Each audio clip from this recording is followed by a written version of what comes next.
Cap 26 here, just at Tips, Repairs, and Hobbies, and let me show you how to do this now. Girls and guys, I'm going to cut out, and actually just a paper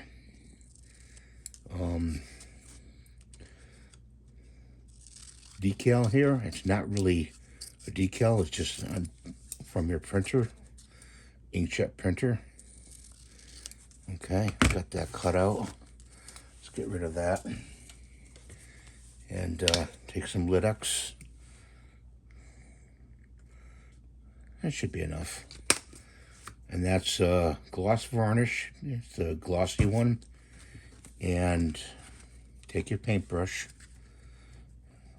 get it in the liquitex, spread it over the part like this, okay?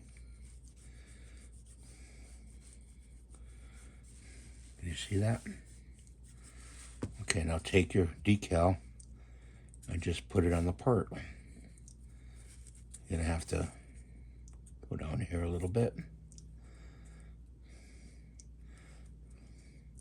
Tap it on there with your fingers and let it dry. Once it's dry, okay, you take an old airbrush, put some liquitex in there, and spray coat it over the top. Don't use the brush, because if you use the brush, you'll disturb the ink.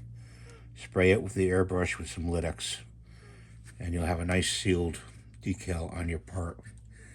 And therefore, you make your own decals for your parts on your inkjet printer. So thanks for watching. Have a great day. God bless you. Please rate, subscribe, and give it a thumbs up. I hope this tip helped you.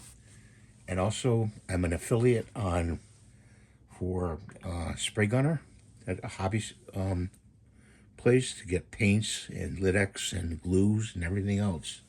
Bye for now.